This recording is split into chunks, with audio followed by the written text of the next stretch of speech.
हाय, hello, good morning, नमस्ते सगळ्यांना. मी सीमा. स्वागत आहे आपल्या सगळ्यांचं किचन सवंगडी आणि मी या चॅनलमध्ये.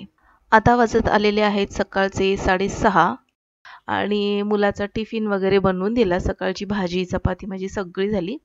मुलाच्या टिफिनला मी सकाळी मटर पनीर बनवलं होतं, तर तेच दिलेलं आहे.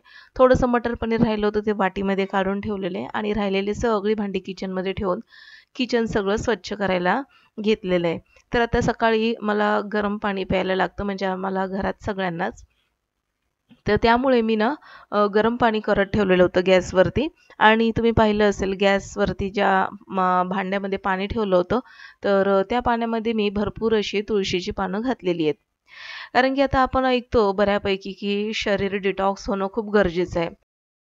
त्यासाठी बरेच जण गरम पाणी सकाळी पितात. तर या गरम पाण्यामध्ये तुम्ही तुळशीची पानं घालू शकता किंवा मग धने, जिरे, ओवा, बडीशेप हे सगळं पाण्यामध्ये घालून हे मस्तपैकी पाणी उकळवून ते पाणी तुम्ही कोमट करून पिऊ शकता. तर ना मला असं वाटतं की ग्रीन टी वगैरे पिण्याची आवश्यकता नाहीये. तर हे जरी तुम्ही रेग्युलरली जर तुम्ही सकाळी-सकाळी जर पिलं तर खूप फायदा ठरतो आपल्या शरीरासाठी. डायजेशन सिस्टम सुधारते. शिवाय बऱ्याच जणांना असं होतं की भूक वगैरे लागत नाही. तर सकाळची ही जी कामं आहेत ना, सकाळी-सकाळी गरम पाणी पिणं तर ते खूप महत्त्वाचं आहे. तर ते नक्की तुम्ही करा. तर मी तर अशा पद्धतीने पिते. ग्रीन टी तुम्हाला पिण्याची काही आवश्यकता नाहीये. नुसते सकाळी-सकाळी गरम पाण्यामध्ये तुळशीची पानं उकळली ना, उकळून घ्यायचं ते पाणी, नुसतं गरम करून नाही चालणार. तर त्याशिवाय त्या तुळशीच्या पानाचा अर्क त्या पाण्यामध्ये उतरणार नाही. आणि आता मी भांडे वगैरे सगळे घासून झालेले आहेत आणि आता हे जे किचनचा नळ आहे तो देखील मी स्वच्छ घासून घेते. कारण की पिण्याचं पाणी ज्यावेळेस आपण भरत असतो ना, तर किचनमधली नळाची साफसफाई करणं देखील तितकंच महत्त्वाचं आहे.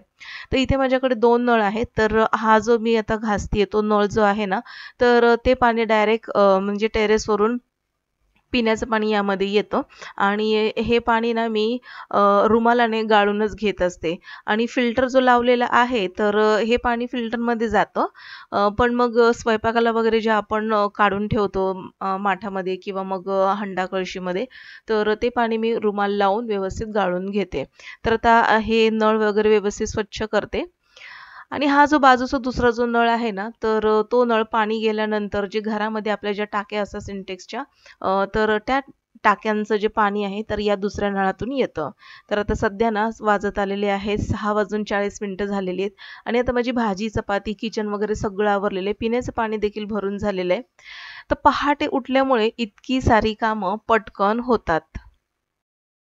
तर स्वयंपाकाला जे पाणी लागतं, तर ते पाणी मी या नळाने भरते. कारण की डायरेक्ट टेरेसवरून आलेलं पाणी असं टेरेसच्या टाकीचं, तर ते गाळून घेणं खूप गरजेचं आहे. त्याच्यामुळे मी ना स्वच्छ कॉटनचा रुमाल जो असतो, तो इथे मी धुवून असा बांधून घेते. आणि पिण्याचं पाणी फिल्टरमध्ये इथे चढत राहतं, तर ते पिण्याचं पाणी मी माठामध्ये काढून घेते. आणि हा जो दुसरा नळ आहे ना बाजूचा, तर हे पाणी गेल्यानंतर जे आपलं टाकीचं पाणी आहे, तर ते टाकीचं पाणी दुसऱ्या नळाला येतं. तर दुसऱ्या नळाचं पाणी आपण म्हणजे भाजी वगैरे धुवायला किंवा मग भांडी वगैरे स्वच्छ करायला वापरतो. तर आता हे पाणी जे होतं उकळत ठेवलेलं, तर याचा कलर मी दाखवते. तर बघा याचा कलर तुम्ही ग्रीन टी वगैरे केला, तर त्या ग्रीन टीचा कलर साधारणपणे येलो वगैरे असा दिसतो. तर अगदी तसाच याचा देखील कलर दिसतो. यामध्ये जर तुम्ही बडीशेप, जिरं, ओवा जर घातला ना, त्याचा कलर आणखी थोडा डार्क होतो. तर मला असं वाटतं ग्रीन टी वगैरे जर तुम्ही घेत असाल तर चांगलंच आहे. पण आपल्या घरातल्या घरात स्वयंपाकघरामध्ये ज्या वस्तू उपलब्ध आहेत, तर त्या वस्तू तुम्ही घालून अशा पद्धतीने आपली बॉडी डिटॉक्स करू शकता. तर गृहिणींनी या चुका अजिबातच करू नये. म्हणजे सकाळी उठल्यानंतर म्हणजे बऱ्याच जणी असं म्हणतात, की आम्हाला सकाळी-सकाळी गरम पाणी वगैरे प्यायला आवडत नाही. तर ते ही सवय थांबवा तुम्ही. कारण की पचनसंस्था आपली चांगलं राहणं खूप गरजेचं आहे. त्यासाठी आपल्याला सकाळी उठल्याबरोबर गरम पाणी पिणं गरजेचं आहे. दुसरी महत्त्वाची गोष्ट फक्त प्लेन तुम्ही पाणी गरम करून पीत असाल, तर त्यामध्ये तुळशीची पानं किंवा मग बडीशेप, जिरे, ओवा, धणे हे घालून पाणी तुम्ही उकळून घेऊ शकता. तर या सगळ्यामुळे आपली बॉडी डिटॉक्स होते. तिसरी महत्त्वाची गोष्ट बऱ्याचशा महिला म्हणतात, की मला सकाळी-सकाळी वेळ भेटत नाहीये आणि त्यामुळे सकाळी भरपूर कामं असतात आणि कुठे वेळ काढणार नाही का सकाळी-सकाळी कोवळं ऊन घ्यायला. तर ही चूक देखील तुम्ही वेळीच थांबवा. कारण की भारतामध्ये जवळपास 90% लोकांमध्ये शरीरामध्ये विटॅमिन डी ची कमतरता आहे, B12 ची कमतरता आहे आणि त्यामुळे ना सकाळी सकाळी डब्बा वगैरे झाला, सगळी आपली म्हणजे मुलं आणि मिस्टर आपले ऑफिसला वगैरे गेले ना, की थोडासा वेळ आपल्याला कोवळ्या उन्हामध्ये बसायचं आहे. विटॅमिन डी साधारणपणे 1 ते पाऊण तास तरी घ्यायचं आहे. साधारणपणे 9 ते 10 वाजेपर्यंत तुम्ही हे कोवळं ऊन घेऊ शकता. 8 ते 10 वाजेपर्यंत. मग यामध्ये 1 तास तुम्ही काढूच शकता की. तिसरी महत्त्वाची चूक गृहिणी करत असतात ती म्हणजे सकाळी सकाळी नाश्ता न करणे किंवा नाश्त्याचा टाइम होऊन गेला तरी देखील कामातच आपला वेळ घालवत राहणे. तर स्वतःसाठी वेळ नक्की द्या. रात्री थोडेसे ड्रायफ्रुट्स भिजत घाला. त्यामध्ये बदाम, त्याच्यानंतर मनुके, खजूर, पंपकिन सीड्स, काजू म्हणा, त्याच्यानंतर अंजीर, सुकं अंजीर. तर हे सगळं भिजत घालून सकाळी सकाळी जर तुम्ही खाल्लं ना तर नक्कीच तुमच्या शरीराला याचा फायदा होतो. विटॅमिन्सची कमतरता असते, B12 ची कमतरता असते, त्याच्यानंतर शरीरामध्ये हिमोग्लोबिनची कमतरता असते आणि त्यामुळे ना शरीरामध्ये इतकी सारी कमतरता असल्यामुळे वारंवार थकवा येणे, चिडचिड होणे, काम करायला कंटाळा येणे, आळस वाटणे या सगळ्या गोष्टी होत असतात. तर म्हणून या गोष्टी आपण टाळल्या पाहिजेत. ही सवय मला देखील होती नाश्ता न करण्याची किंवा मग हे जे भिजवले ड्रायफ्रुट्स न खाण्याची. पण ही माझी सवय मी स्वतः आता बदललेली आहे.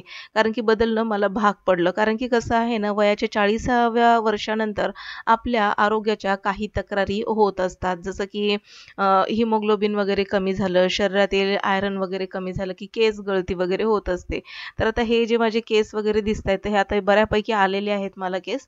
पण ही सगळी कमतरता असल्यामुळे विटॅमिन डी ची, B12 ची, आयरनची कमतरता असल्यामुळे माझ्या शरीरावरती हे इफेक्ट झालेले आहेत. त्यामुळे मी असं म्हणजे कळकळीने माझ्या मैत्रिणींना सांगते की तुम्ही प्लीज असं काही करू नका.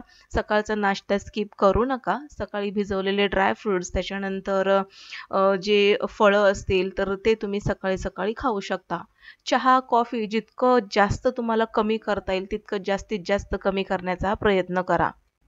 आता चौथी महत्त्वाची गोष्ट साधारणपणे गृहिणींच्याच बाबतीमध्ये ही सांगेल आणि तसं बघायला गेलं तर पुरुष देखील काम करत असताना त्यांचा चहा, कॉफी याचं प्रमाण भरपूर वाढलेलं असतं. तर मला असं म्हणायचं आहे की गृहिणी तुम्ही जर घरी असाल तर तुम्ही स्वतःला ही सवय लावून घ्या आणि हळूहळू आपल्या मिस्टरांना आणि घरातल्या फॅमिली मेंबर्सला देखील ही सवय नक्की लावा. तर चहा आणि कॉफीचं प्रमाण कमी करायचं. शून्यावर आलं तर सगळ्यात उत्तम. चहा जर पीत असाल तर साखरेचा चहा पिऊ नका. गुळाचा चहा तुम्ही करून घेऊ शकता आणि गुळाचं प्रमाण देखील आपल्याला फारच कमी घ्यायचं आहे.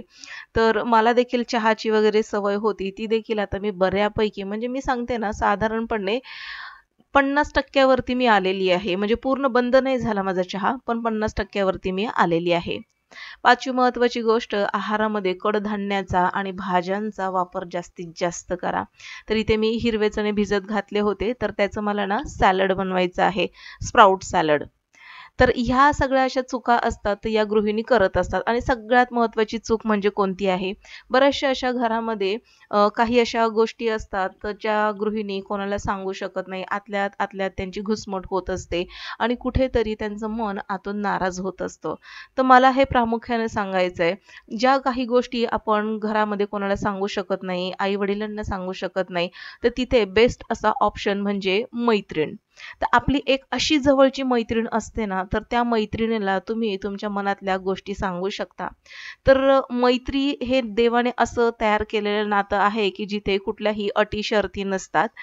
दिलखुलासपणे तुम्ही तिथे तुमच्या गोष्टी सांगू शकता. कारण की ती मैत्रीण जी असते ती विश्वासातली असते आणि आपल्याला माहिती आहे, की ही माझी मैत्रीण आहे, ही जीवाभावाची मैत्रीण आहे.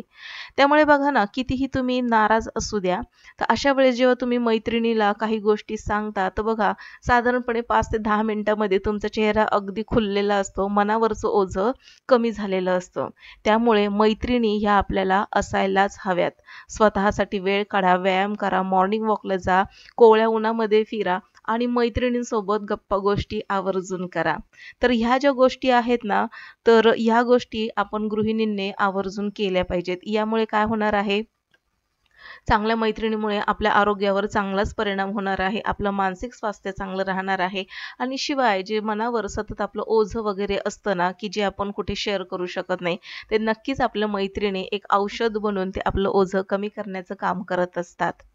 तर असं होतं आजचं माझं सकाळ ते साधारणपणे 6:30 ते 11:30 वाजेपर्यंतचं माझं रुटीन. तर आजचा व्हिडिओ तुम्हाला आवडल्यास नक्कीच लाईक करा. व्हिडिओवर पहिल्यांदाच आले असाल तर सबस्क्राईब करून बेल आयकॉन प्रेस करा. भेटू पुन्हा नवीन अशा एका इंटरेस्टिंग व्हिडिओसही. तोपर्यंत बाय बाय.